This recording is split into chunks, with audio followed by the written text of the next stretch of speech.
I retired as a master sergeant. I am a master of this craft.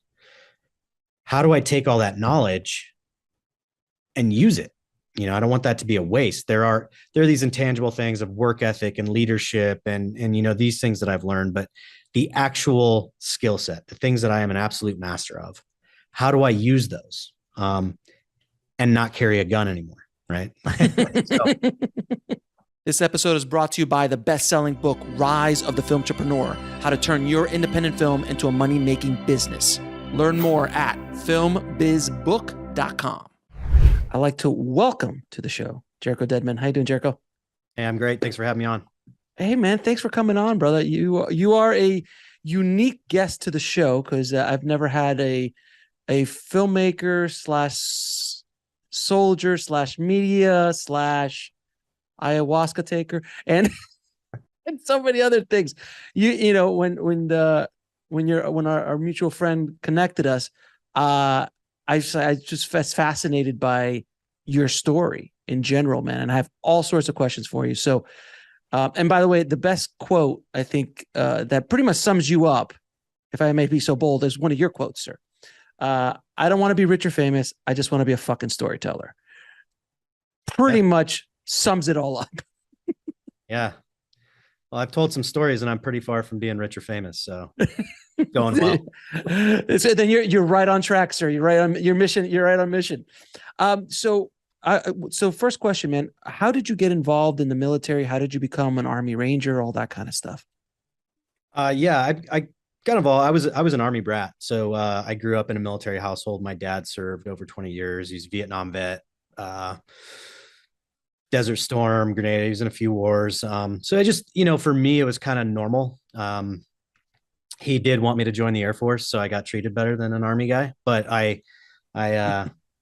pulled a fast one on him, and I joined the Army just like he was in. So yeah, growing up in a military family, it was kind of a natural pacing for me.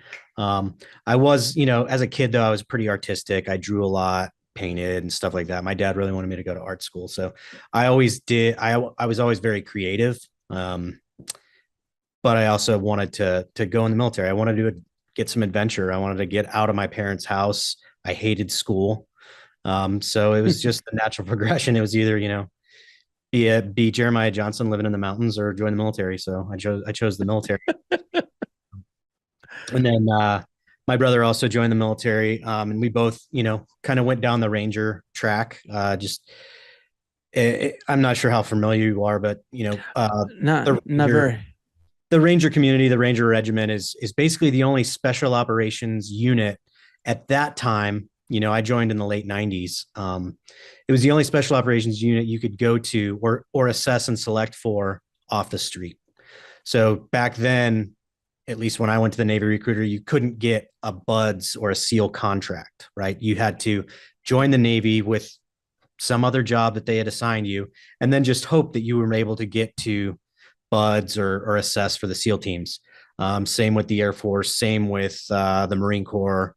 All those other branches basically said, hey, you can come and be a cool guy, but you have to sign up for this and hope that we accept you into the selection process. Whereas to become a Ranger, you walking off the street and say, hey, I want a Ranger contract, which doesn't guarantee you're going to become a Ranger, but it does guarantee that you will be given the opportunity to assess and be selected. So that was the reason that basically the whole reason I became an Army Ranger is because it was the only one you could sign up to go directly to the selection. So I've heard, obviously the SEALs is a legendary selection process. It's been talked about a lot, but I don't know a lot about the Rangers, which I hear it's no joke.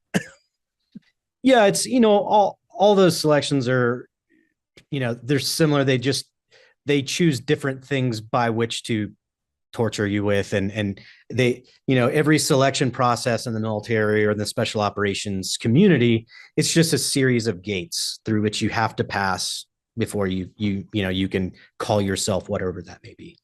And, in BUDS, they use a lot of like maritime stuff, swimming and zodiac rafts and all these things, physical things, but most of them having to do with the water. Whereas, the selection pipeline for the Ranger Regiment is, it's very ground based. It's a the Ranger Regiment is known as the most elite light infantry in the world. So every gate we pass through is an assessment in your skills in that environment, right? So you go through. So when I went in, you join the Army, you go through basic training as an infantryman. You go to Airborne School, jump school, where you learn how to jump out of a plane, it's like a little break. Honestly, it's not a hard school. And then you go to a thing that is now called RASP, the Ranger Assessment and Selection Program. It's an 8-week course, and it's just physical and academic tests that test your mettle in doing ground combat, right? So patrolling in the woods, doing raids, recon, ambush, and then just like physical things, ruck marches, runs, PT events.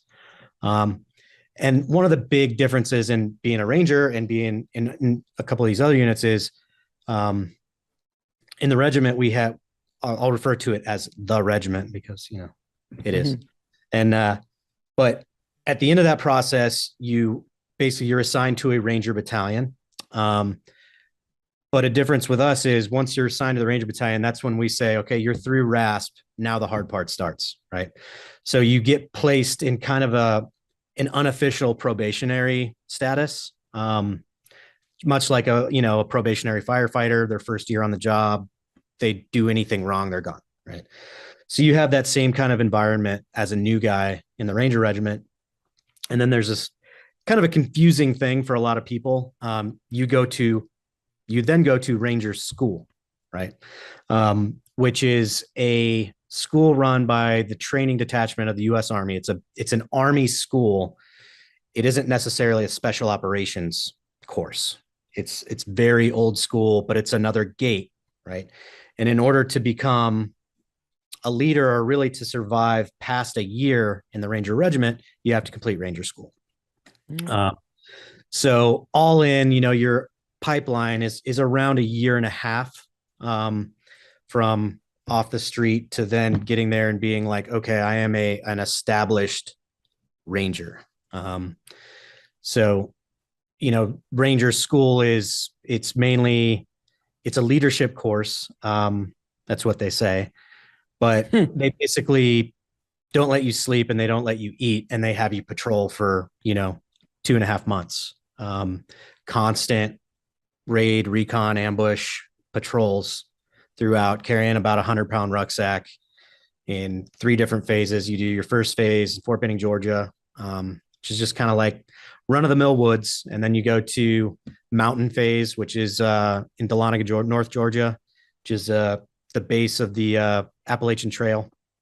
So pretty legit mountains there. You do patrols there, and then you go to Florida and you do what's called like Florida phase or swamp phase, and you're in the swamps for the last little bit there, and then hopefully you graduate and you can get recycled, dropped, all those things. So it lasts anywhere from about 2.5 months to, if you're just not a lucky fella, you can be there for a long time.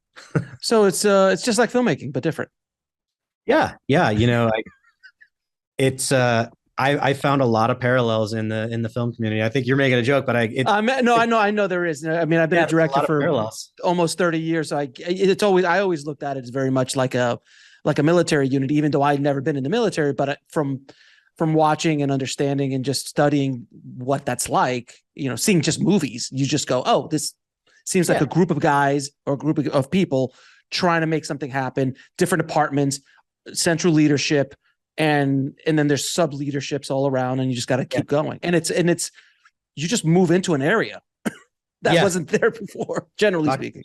Occupy by force. Yeah, exactly. I always say we're carnies. We just put up tents. We should do a show, and then you pull the tents down, and then you're off. Because I don't know about you, if you've met any people in the industry, they're very carny-like. Yeah, and that's one of the things that attracted me to the film industry too. Is it's a very kind of a nomadic lifestyle. Like you're not nomadic in the sense that you don't have a home, but like you get to go all over the place. You get to go see, I don't know, a lot of other things where you're like, oh, I'm going to go live in New Orleans for 3 months. It's great. I think it's awesome. Or I'm going to New Zealand for 6 months or a year. Something like that. Some things like that. It's a sexy business on the outside. In the inside, isn't that so much? So the one thing there's a lot of misconceptions about military and soldiers and, and especially in the world that we live in today. What's the biggest misconception that you feel that people have of military, of soldiers, of people, going out there and doing their job? Yeah, I think that's a really good question. The biggest misconceptions I'd say is just it's kind of like how society in general is right now, right? Like as a veteran, I find myself either completely lionized, like, oh man, you if you fart, it doesn't stink, to to being completely demonized, like, oh man, that guy's probably got PTSD, he's probably crazy, that type of thing. So it's just that I'd say that the biggest, misconception is like we're not Jason Bourne, but we're also not Travis Bickle, Right. like we live in the middle there somewhere, right? Basically, yeah, exactly. Because movies have not helped the stereotype. They go to the extreme. Most movies, exactly. I mean, other than Right. Full Metal Jacket. Right. Yeah. Yeah. And I think within my community, and a thing I often battle with is like I volunteered. I really enjoyed my time in the military. I loved it. I liked deploying. I liked doing missions. I liked it. So was there some degree of sacrifice? Absolutely, but they're ones that I chose, like, yeah, I missed a bunch of birthdays and I didn't do this and that, but I also got to do some really, really, really cool stuff that not a lot of people get to do. And you get to play with some pretty gnarly toys. Yeah, yeah, that too. I've never really been a gun guy or a gear guy or whatever. I just like kind of like whatever they give me out of the armory, I'll take it and use it. But there are a lot of people in the military that they're really into that. So like every day they come to work, they're like, oh, this is awesome. I get to have this, widget or this rocket or this whatever. And I was like, oh, whatever, man. It's just Wednesday to me. Now, you said you enjoyed your time in the military. Apparently you did, because you had, is it 54 months of combat? Yeah, that's correct. That's what is it, 15 tours? Yeah, 15 tours. So in the regiment, we were part of the special operations community. So our deployments weren't as long. So a conventional army unit usually would deploy 12 to 15 months for a deployment. Mhm. But just because of our our operational tempo, we were like hit it so hard and did so much. Our deployments were generally shorter. So my, deployments, those 15, those were anywhere from like 60 to 180 days each. They weren't years long, but when you add them all up, they're about 4.5 years or however long that is, 54 months. So, being in the military as long as you have and seeing as much combat as you have, what do you think is the mentality that you need to have in order to survive that kind of, not trauma, but just that whole thing? I mean, there's a special kind of human that goes into that. Like I can't comprehend going into that, even though I'm a filmmaker. I can pretend it, but like there's a certain mindset, there's a certain mentality that you need to have. What's your experience, and what do you think it is? Um, it's another good question. Um, it's almost like you do this for a living. It's not my first rodeo, sir. Yeah.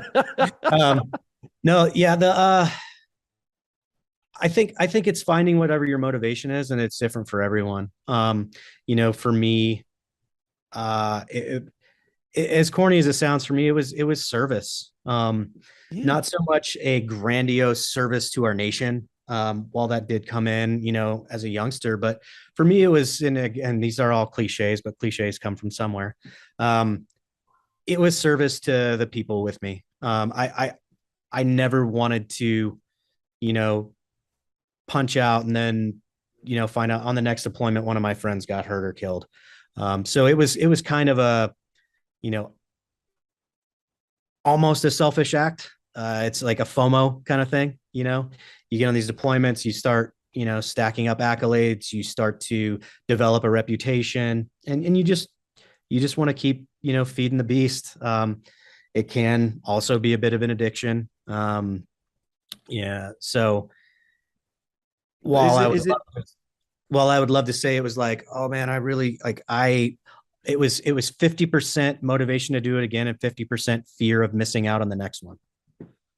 That's a really interesting way, because I've heard that from other military people I've seen, that it's just kind of like it's an adrenaline rush. Like you're on like a high, an adrenaline high all the time. Like you can't rest when you're on deployment, almost to a certain extent, if I'm not mistaken. Right. Oh no, yeah. And now we're finding there's like a lot of physiological effects of that, You of think? that environment we were in, like just the hypervigilance and, a lot of hormonal things that have happened to guys, just because it takes a long time to unpack that and like reverse the effects of that. But absolutely, you're in that environment all the time, and you're just like, you kind of need it after a while.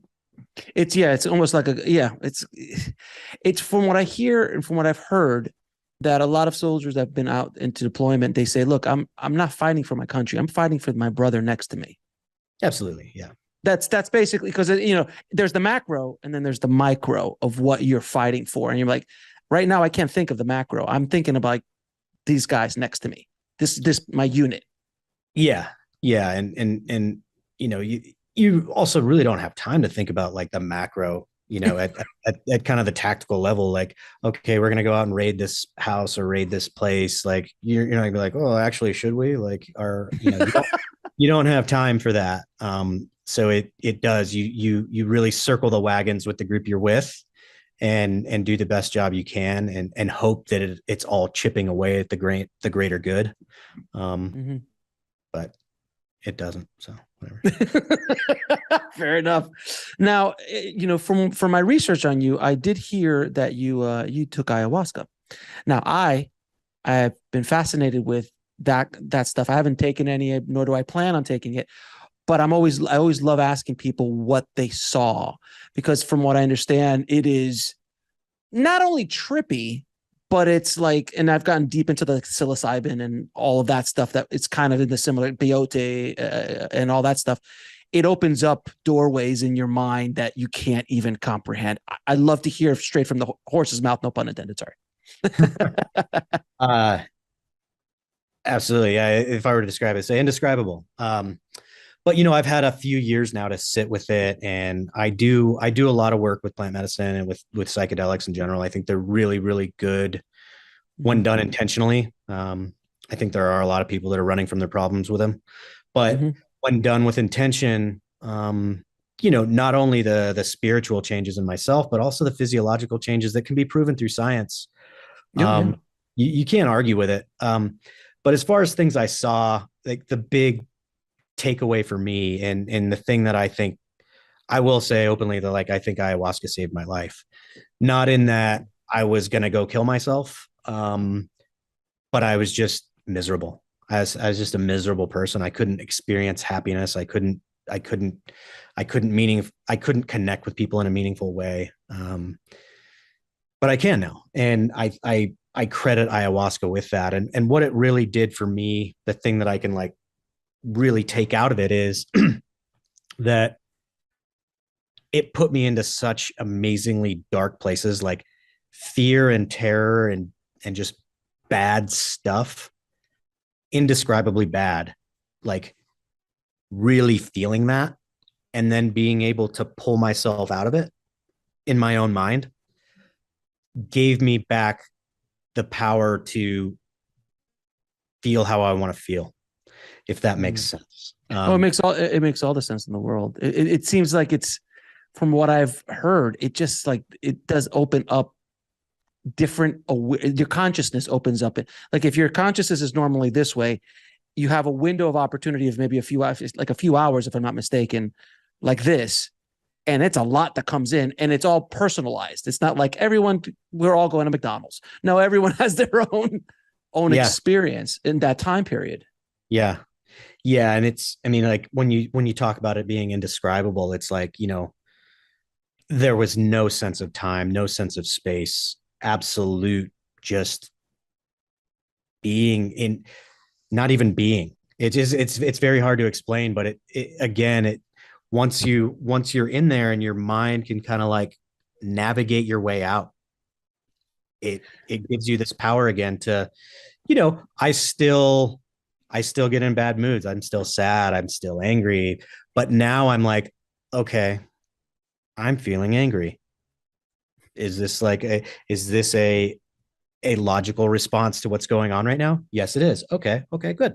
Whereas before, I would put myself in a loop of like anger and depression and anger and depression. And I'm able to kind of pull myself out of that now. So it's kind of like it almost simulates the darkest parts of your soul in many ways and allows you to figure your way back out of that. So it's almost a training in a virtual environment. It's almost like, virtual VR training of the soul. And then you come back out and you're like, is that good? That's a very good way of putting it. Yeah. Yeah. And, one of the kind of physiological ways I've had it explained to me, because it's a very spiritual experience, but I'm also like, I like to figure things out, so the way it's kind of been explained to me is, when our brains experience trauma, when we experience trauma, whether it's childhood or adult trauma, our brain is a living being that figures out, okay, I'm going through this. I'm just going to if there's a pathway between here and here, my brain just says, okay, I don't like it here. I'm going to go around this spot. Right. So then we'll have these coping mechanisms for our traumas, whether it's, not feeling safe as a kid or experiencing, a blunt trauma of seeing something really bad. Our brain shuts off certain pathways. Mm-hmm. Those pathways, however, are very necessary for our brains to work and for us to be at our true top form self. So what ayahuasca does, or a lot of psychedelics do, is they go back in and they turn those pathways back on. But in doing so, we have to re-experience whatever level of trauma there was that made that turn off. Like the brain remembers and it puts us back through it. But then we come out and they're turned back on and we have a better brain for it. Sure. It basically goes in and rewires you in many ways. It's kind of like the groove in the record. There was a scratch. They went in and cleaned that right out and made that connection again. Exactly. Yeah. And, I'm not a scientist or anything, but I like that way of putting it.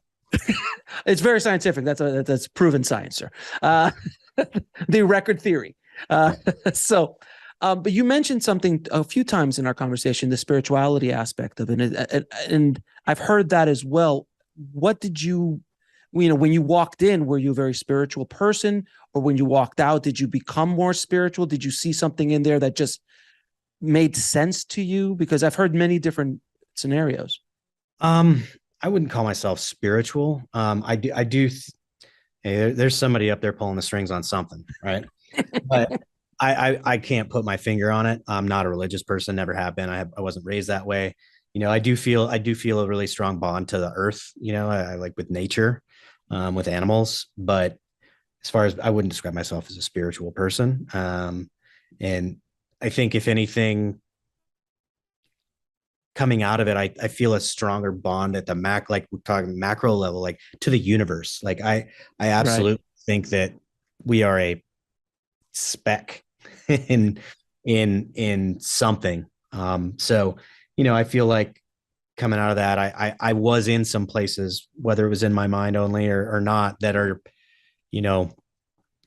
I recognize that there's a lot bigger of there's an indescribably big something out there. And I can't ignore that anymore. So it just made me universal rather than spiritual, maybe. I don't know. Either, you could say either one, really, because spiritual has a connotation to it, and understanding that you're a greater part of a larger universe is in many ways a spiritual thing. It just all depends on how you look at it. And it sounds to me that it also kind of humbled you and humbled the ego a bit, because when you say we are a speck, that is diminishing the ego dramatically. Yeah, absolutely. There is, no ego left coming out of that. Out of that ceremony. Beat the hell out of you, huh? Oh yeah. The first ceremony, you call them ceremonies. I did 4. Sure. You did 4 ceremonies? Of course you did, because that's who you are. But I'm telling you that after coming out of that first one, I was like, just like bug eyes. Like, I don't know how I'm going to do that again. Like I was. And how long of time did you have between? I did. So I did 4 ceremonies. I did one night, one the next night, took a day off, and then did 2 more. Yeah. Son of you are a soldier, brother. I mean, that's a mentality. That's a military mentality to this thing. Like you're like, I don't care. It almost killed me the first time. Screw it. I'm going back in. Yeah, yeah, and I've talked to I get a lot of questions from people in the veteran community about ayahuasca, and I kind of tell people the best time to go into it is if you've got nowhere else to go. It's best to do it when you kind of feel like you are out of options. Because I was able to, with a lot of turbulence, obviously, give into it and just say, hey, like here I am, like you can kill me if you want to, do whatever, but I am at your mercy, basically. You surrendered, which is not in your nature, is a Right. general statement, which is fascinating because you, as a soldier, you're not built to surrender. But in that environment, in the ayahuasca, it pushes you to a place where you're like, I'm done. And that's basically spirituality. And you give up. You like, fine, I just go, take me. Yeah. And then you come back from that, and it changes you forever. And I understand that so many PTSD and traumas are being like with 1 or 2 doses of psilocybin or peyote or ayahuasca. These kind of psychedelics are doing some really amazing things clinically. Like they're doing it clinically too. Yeah, there's people out there doing really, really amazing work with it. There's a couple of, veteran nonprofits out there that are setting veterans up with ceremonies, like very responsible ceremonies. Right. There's a lot of weirdos out there, like handing out ayahuasca in the basement in West Hollywood. Like that's not where you want to go. But I used to live in LA, sir. I understand exactly what you're talking about. I've heard of these. Hey man, we're gonna go do ayahuasca in West Hollywood. I'm like, you let me know how that works out for you, brother. Because yeah. I don't want to go to ayahuasca and walk out into West Hollywood. Oh man, that would be I'd intense. much rather be in the jungle with a panther somewhere. Yeah. Yeah. That's funny. So speaking of Hollywood, you've lived a fairly exciting life, and then Hollywood comes a calling, Mhm. and you get caught up in this insanity that is Hollywood as a military specialist, right? A consultant, right? Mhm.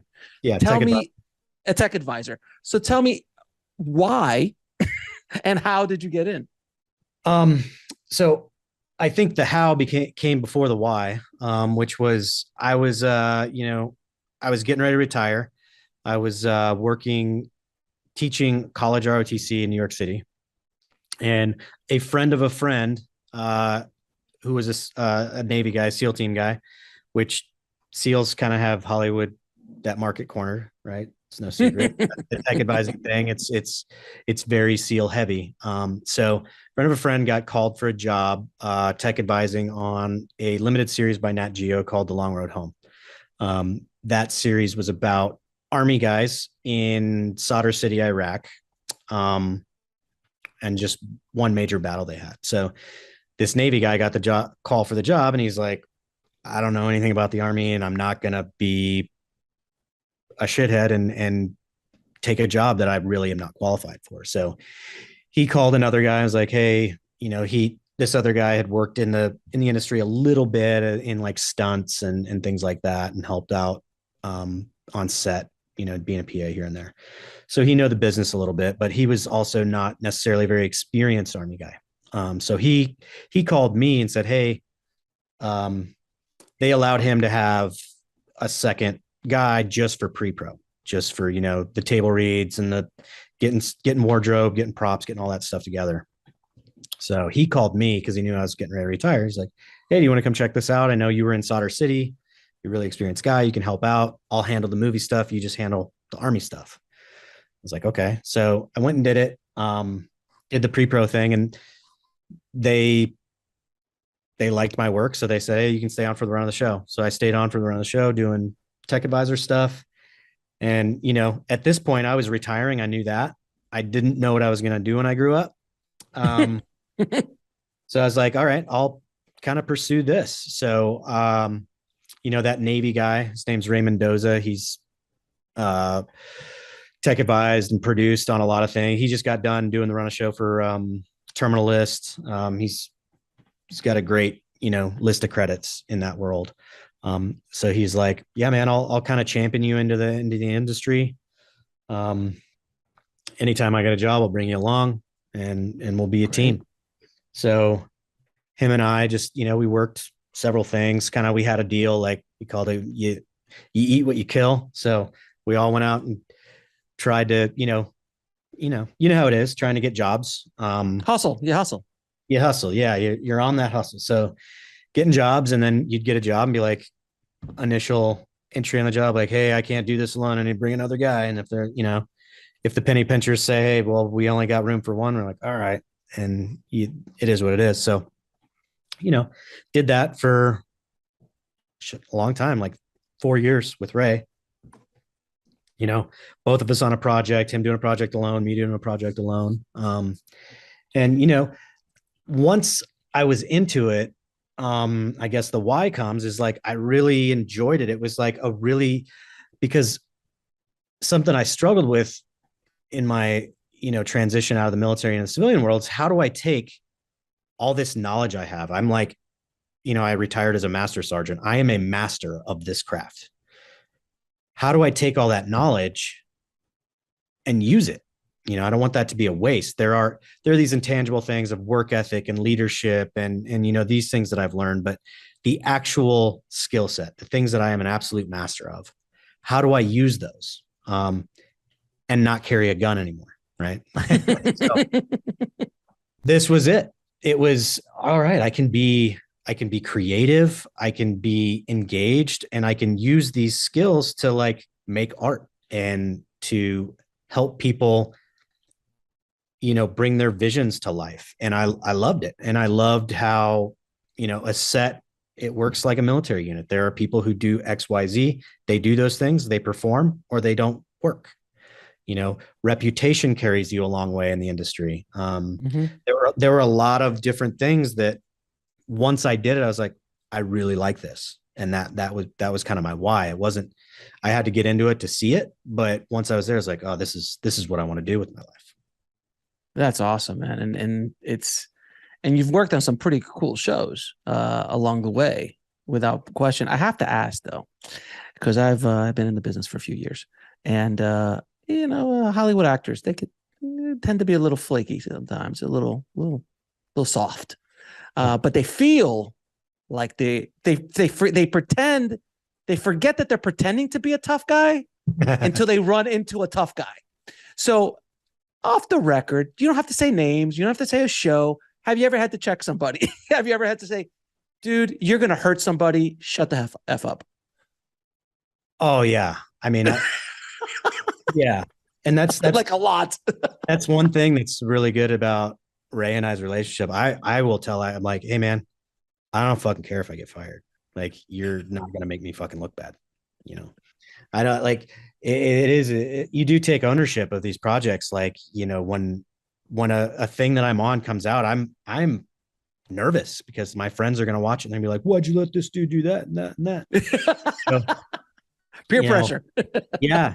But I will say, and I get this question a lot from people from the military. They're like, oh man, working with actors, all those prima donnas, like they must suck.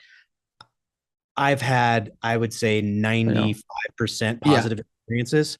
Mm-hmm. Because at the end of the day, the actors, they want to look good, and if you present yourself as a professional that can make them look good, they'll listen to you. Mm-hmm. There's one time when I would say, like, I had to check someone and be like, hey, shut the fuck up and listen to me. You don't know what the fuck you're talking about. It happened one day. Yeah. And yeah, I won't name names. Of course not. Off the record, when the camera stops recording, we'll talk. But I will say he took this feedback very gracefully and was like, you are absolutely right. I'm sorry. But he did have to get checked. Yeah, it's like the stories I hear of stunt coordinators and people who play kung fu guys on screen, and they try to test the stunt guy who happens to be like a martial arts expert. And yeah, well, I will say too, in doing what I do in the tech advisor world, some of my biggest issues are usually with stunt guys. because Yeah, it's you know what? Because I've had a lot of big stunt guys on the show, and I've worked with stunt guys. They're all nuts. I'm not sure as nuts as you guys are, but nuts nevertheless. And I can imagine those two hitting on a set must be interesting. well, it's I get it. It's for me, I don't have ego. I just want the movie to look good, and I think what it is a lot of times, when you're a stunt guy, if you're on an action movie, there's not usually a tech advisor on like an action movie, right? And I've done some action stuff that's like sci-fi centric, like, but I still want the people shooting to look right, for their character or whatever. And they'll be like, "Oh man, I was in such and such, and I was in so and so." I was like, "All right, great, man. I don't care. That looked, yeah, I watched that. You looked fucking stupid when you were shooting a rifle. So listen to me." Um, but for the most part, uh, stunt guys are great. And stunt coordinators are always awesome. I always have a Yeah, very good working relationship with the coordinators. It's usually like the guys who have been a stunty for a year or two, and they're like, "Oh man, I know what's up." Like, the egos. Yeah, yeah. I have a friend who was in special forces. I'm like, okay, cool. Like, I don't care. He's not here now, Yeah, like and I am. I am the guy that you're saying like told you something like that. I'm the same as them. So like, shut the fuck up and listen to me. Yeah, no, stunt coordinators always because they have to be. They're the leaders. They're the majors. They're the masters of that craft. And if they screw up, someone could get hurt or Yeah, die. yeah, So yeah. every stunt coordinator I've ever met, they're right on the money all the time, no messing around. But the stunt guys are hey man, can I jump off that roof? I only need you on the fifth floor, but I want to do it off the 20th floor. I could do it off the 20th floor. I'm like, the camera, I don't need it, but let me try it for my reel. I'm like, no, fifth floor is fine. That's definitely a guy. That's definitely a stunt guy that's been in the business for like less than 5 years. Right, exactly. And then there's the old guy who's been around 20 years. He's like, I'll do it off the third floor and just move the camera over here like that. Throw the light over there. It's going to look like it's on the 70th floor. Let's go. Exactly. Yeah. Now, during all of your tech advising, what was the most difficult day you've ever had to overcome, and how did you overcome it, either mentally or either just the day? Because you know how it is on a set; things don't go right, things go off, the guns didn't show up that day because they get stuck in traffic, something like that. What was that thing for you? I know it's not like a director who's like the entire world's going to come crashing down around you. But was there something really difficult that you were able to overcome, and how did you overcome it? Yeah, I'd say, when I tech advised for the Outpost, there were just a lot of challenges in that. I wouldn't put it to a day, but like the pre-production, it was all Bulgarian crew, doing it in Bulgaria. A lot of like additionally doing it with a studio that wasn't used to doing kind of semi-documentary style like war movie. They're used to doing action. They're not used to doing war. Totally different genre, which was kind of hard to explain to them at times. But there were producers and even studio guys who really understood that. But sometimes things would happen. And you'd get just the wrong guns, or uh, one of the things that happened with that was like it kind of worked differently over there with the crew, and the prop master was kind of handling a lot of stuff that like an armorer would handle here. So he was just kind of out of control, like kind of an egomaniac, and just didn't order me any ammo for training for the boot camp that the actors had to do. So just getting really creative in because I had to produce, a good end product of these cast Right. members being able to portray professional soldiers. Mm-hmm. And every step along the way during that process, I was just uh, you know, thrown resistance and I'm not dumb. At the end of the day, I know that guy was probably getting told by some line producer somewhere, like, they don't need ammo for training. That's dumb. Just save it until the movie. It's going to save us, X number of dollars or whatever. So yeah, it was getting through the pre-production in that movie. in a way that still accomplished the director's intent for what he wanted these guys to step on set for day one, um, acting and feeling like. And I had hardly any gray hair before I started that movie. This industry, this industry will do that to you. Yeah, that movie I'm, aged. I'm 20. I'm 22 years old, sir. Look at me. So I have to ask you though, man. You mean obviously you've seen movies over the years. You know, I see that you have Mr. Colonel. Is it Colonel Hicks? Corporal Hicks. Corporal Hicks behind you, from Aliens. You know, obviously, Full Metal Jacket is considered one of the classics. What is the best? You know, one of the like best films that you think that really capture what it's like to be in the military, even if it's a sci-fi movie. They nailed it, because I think I've heard Aliens is pretty bad, like rock on. I love Aliens. It's so good. My favorite movie is Platoon. Oh, I had Oliver. Yeah, that's as real as it gets. Yeah, I mean there are, you know, some technical aspects that are weird, but I wasn't in Vietnam also. So yeah, I think just how it feels, it feels right. You know, and how they really captured in Platoon, they showed how you never really, at least in my experience, you never really hate your enemy like you hate your chain of command, like you hate your leadership. Right. It showed that in a really thoughtful and beautiful way, that like, yeah, these people are trying to kill us, but our real enemy is this. And I loved that about it. It also, you know, it showed how many different walks of life people come from in the military, where, you know, and those people's strengths. And like, you know, you have Chris Taylor, who's a rich college kid, and then you have guys, you know, who are rednecks or who are whoever, and you see their strengths and their weaknesses and their scar tissue from home and their fears and their hopes all coming together. And that's what it's like. It's a lot less, your experiences there are a lot less focused on the enemy and the actual fighting as they are in the mundane, in the everyday. And that's why I love Platoon. Yeah, it's I had Oliver on the show, and we talked about, I mean, the stories he told on air and off about how he got that thing made is it's insane. It's amazing. Anything that even has a whiff of Platoon on it, I'll ingest. I've read all his books, like watched every behind the scenes. Like I love that. I love that movie. Yeah, and there was once, I think there was one story that I think it was one of the making ofs that all the actors were like huffing up a hill, and they were just dying because he treated them like soldiers, and then he just drove up on a Jeep, just like smoking a cigar and just going to set. Yeah, and they're like, he's the freaking general here. This is horrible. Yeah. And they hated the command. They hated it. I mean, he nailed it. Yeah.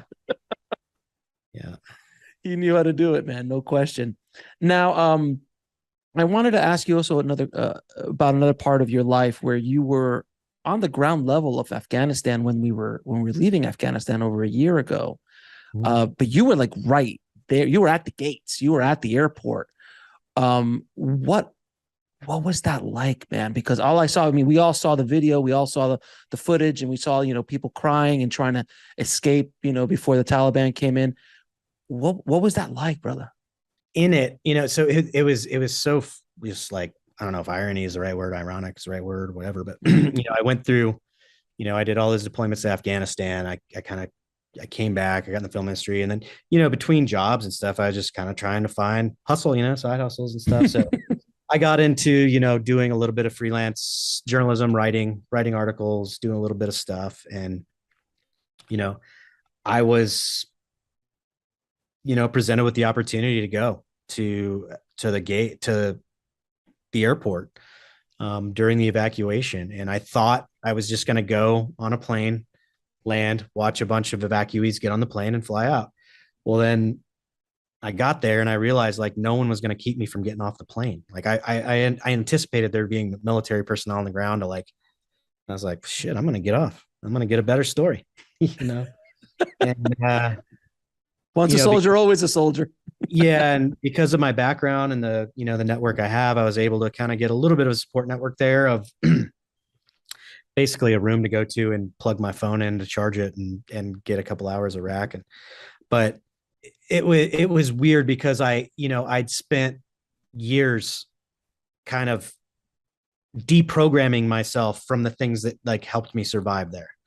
And then I went back, and it was a lot of the experience was a lot more profound and raw, right? Gunfire and things like that were like, oh, that's a big deal, whereas before it was totally within context. It was never something that like raised my hackle or got my heart rate going, because it was in context, if that makes sense. Like, I'm in a war, this is what I'm supposed to be doing. But then you go back and you're there with no rifle. You're there, as a non-combatant. You don't really affect it. The experience just became a lot more profound. And you're a lot more of a human in that. Not to say that like I was a subhuman or something like that before, but I was there to do a very specific job and task. So feelings didn't have a big part in my experience.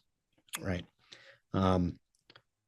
But at those gates, and just seeing the scale of like human suffering there was like a really big, profound time. And it took me a little bit of time to unpack that and kind of like process it. And, I'm healthy with it now, but, I did have, as my time there wore on, I was only there about a week, but the first couple of days I was like, all right, I'm here to get a story. And then, as you saw probably in the news, like the evacuation thing started to happen. So people figured out I was there, and I started getting calls and texts and WhatsApps and signal messages and, hundreds of messages a day. Hey, my interpreter is there. My so-and-so is there, whatever. So my focus shifted from just journalism to helping pull people through those gates. And I did that as long as possible. I had, people on the ground there that were still in the military I was talking to. They're like, hey, you got to get the fuck out of here. We're leaving. So you got to go. So I left, and I left kind of right in the nick of time, right before the bombing, that final bombing that happened. I left about a half hour before that. Really? So you would have been in that area? Oh yeah. That's where I spent 80% of my time that whole week was on that Abbey Gate. So yeah, it's crazy, crazy. It's what movies are made of, and it was everybody, I had that long Army career, but like since I've been out, I've been like, man, what the fuck? I'll be you have perspective. You have perspective now. When I have this perspective, I'm like, what the fuck what are you doing, bro? Like, this is weird. This is wild. Like I'm in a choose your own adventure book, and I'm like, pick the wrong page. Exactly. And I mean, God, so you're helping as many people as you can, but then, obviously you can't help everybody because you're getting bombarded with so many messages and things like that. It was heartbreaking to watch from our perspective. I can't even imagine what it was like from you and for others on the ground there. Yeah, it was rough. It's one of the worst things I've witnessed in my life. Really? Yeah. It sucks. I mean, but it's something like that being a soldier prepared me for. It's like, I don't make policy, I can just do the best I can. So. And I saw that picture that you took in that big giant jumbo carrier with 1,000 people or whatever behind you. You're one of those guys that you were one of the people that the news was showing that image around constantly. I mean, you were in, as they say, the shit. Yeah. Yeah. Literally. Yeah. Literally. Well, brother, I appreciate you sharing that with us and doing what you could when you were there, man. I do appreciate that. Now, switching gears to another insanity, your new film that you're working on, 777. Oh yeah. Yeah. You forgot all about that. Well, you call it. it is going to be a documentary film, but I'm like, I'm not even there yet. Like my mind's not in that part. Yeah. But yeah, so it's 777. Talk to the audience about what 777 is and what you guys are trying to accomplish with it. Yeah. So 777 is seven skydives into the seven continents in 7 days, hopefully, to break a world record for seven skydives into seven continents. The current world record is months long, so we're definitely going to break the world record for the skydiving into the seven continents. I mean, unless I like burn in on continent 3 or something like that. But it's basically, we are doing this as, I don't want to call it a stunt, but we're doing a stunt to raise awareness and funds for an organization called Folds of Honor. Folds of Honor raises money to give scholarships to Gold Star kids. So kids whose parent were killed in either combat or as a first responder. And the reason that we're kind of constant, there's, you can't swing a dead cat without hitting a veteran nonprofit these days. Everybody knows. But the reason we picked Folds of Honor is because, the war has been over for a year now and people are already forgetting.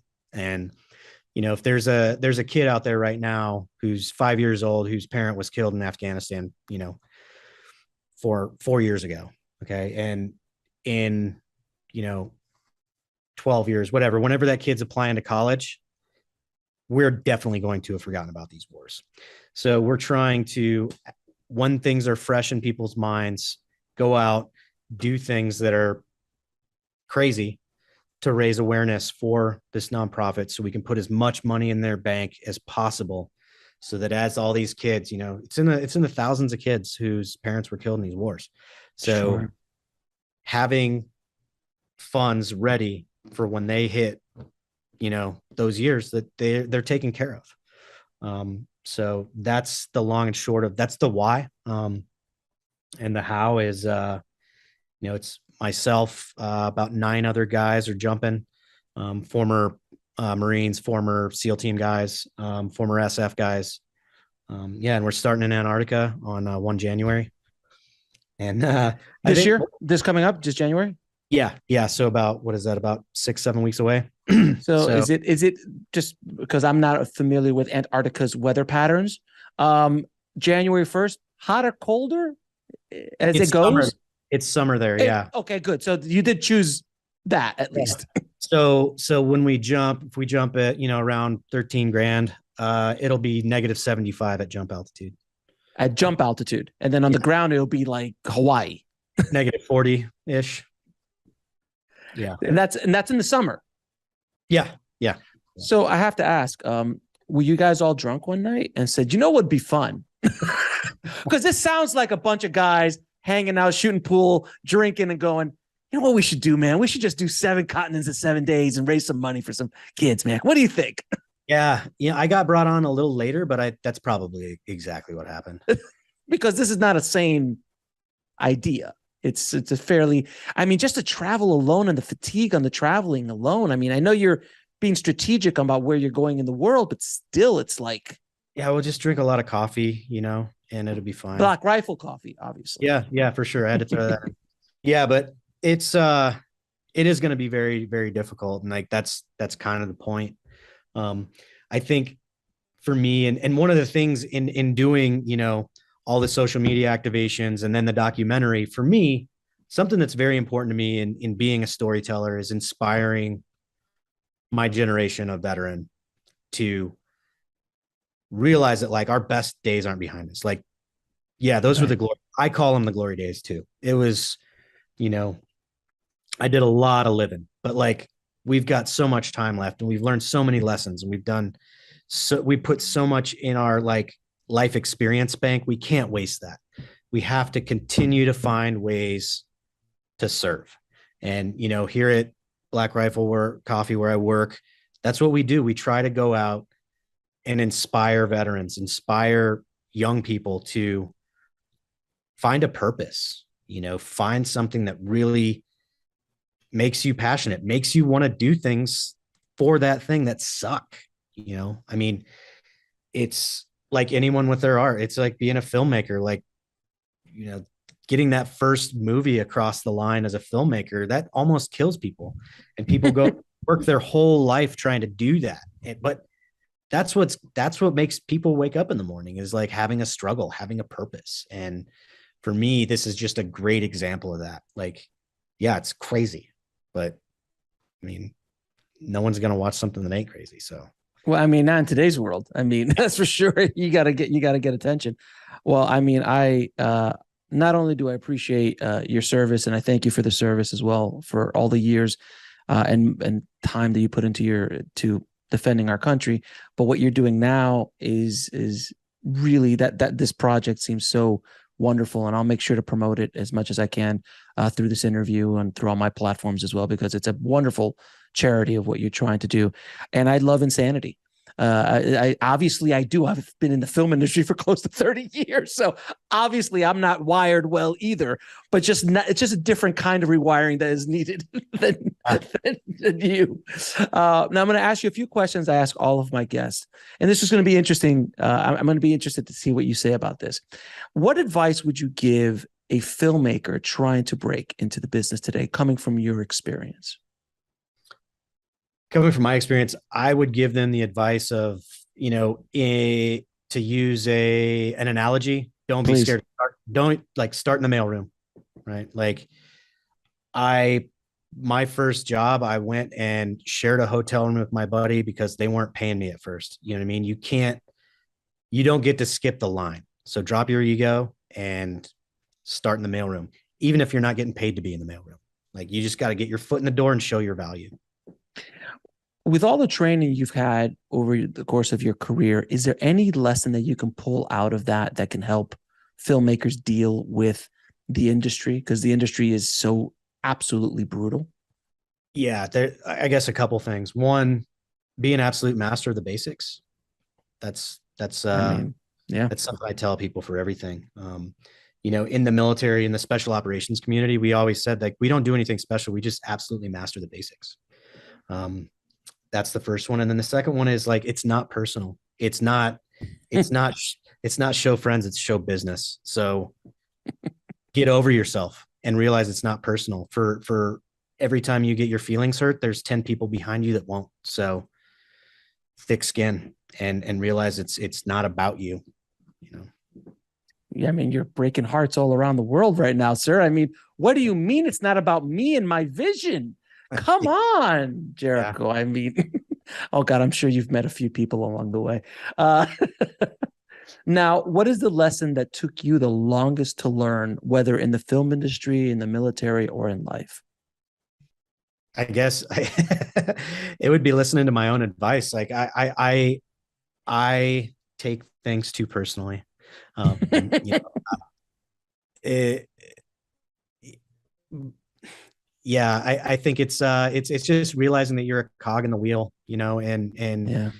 You're replaceable. But yeah, I think for me, that's been the hardest thing. I have to learn it every day, and not so much like I get offended, I take it personally, but I care, and sometimes I care too much. It's not about you and you could be replaced. That's a really tough lesson.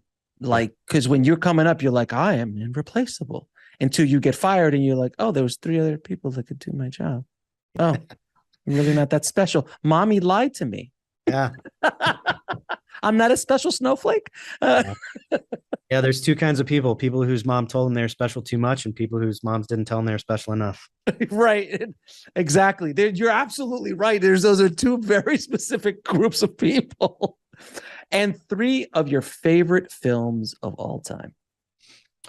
Ooh, that's a tough one, because you know how like they always change. Right now, this moment. Yeah, Platoon, always going to be number 1. I love the film Big Wednesday. Big Wednesday, I love it. Oh yeah, that's a good one. Amazing. John Milius. Yeah, I can't get through that movie with dry eyes. I cried with him. That's a dude movie though. That's like a That's no, it's such a sentimental dude testosterone film. Oh, it's spiritual with the waves and oh man, it's great. Yeah, it's so good. And I think I've been watching Dunkirk a lot lately. Oh yeah. And I love I've been kind of like working on a project in my own creative space that has that, those parallel stories. The way they did that, and it's also just gorgeous. Like you can mute that movie and watch it and it's still great. It's Christopher Nolan. Yeah. I can't wait for Oppenheimer. Who else gets like $200 million to make a movie about Oppenheimer? Like, who else is going to get that? No one is really going to get a move $200 million to go make an Oppenheimer. And is he shooting it in black and white too? I think is he? I've seen black and white. I've only seen black and white images of the movie. So I'll let Chris do what he does. Come on. Yeah. It's going to be. But it'll be that number 3 spot. It's constant rotation, but I've just been like, you have your rewatchables that come up every now and again. And for me right now, that's Dunkirk. Brother Jariko, man, I appreciate you coming on, man. And thank you so much for being so raw and honest about your experiences and your story that you're telling and the good work that you continue to do, not only in Hollywood to make these actors and these things look good, but the work you're doing with your new project and charity. So I appreciate you, brother. Where can people find out more about you and the 777 and where they can donate if they want to? Yeah, so the 777, you can find out all about that on legacyexpeditions.net, just as it's spelled. And then Jariko Denman, I guess. Instagram's where I'm kind of like the most active. My handle's kind of funny. I made it years ago. It's Laid Back Berserker, as spelled. Oh, that great handle. That's amazing. Laid Back Berserker. That's all. That's such a. Oh. Yeah, and then I'm currently working now. I'm I don't even know my title. I make long form content for Black Rifle Coffee. So go on our YouTube channel, check out our work there. We've done some pretty awesome lifestyle stuff here recently, and then getting ready to start kind of a bigger lift on this documentary about the 777. So yeah, all things on YouTube, Black Rifle Coffee. We have podcasts, we do all kinds of stuff, and then legacyexpeditions.net. Man, you are a busy man, man. Your retirement is it's not very relaxing, sir. Yeah, I know. I appreciate you again, man. Thank you so much again for doing everything you've done, man. I appreciate you. Thanks a lot for having me.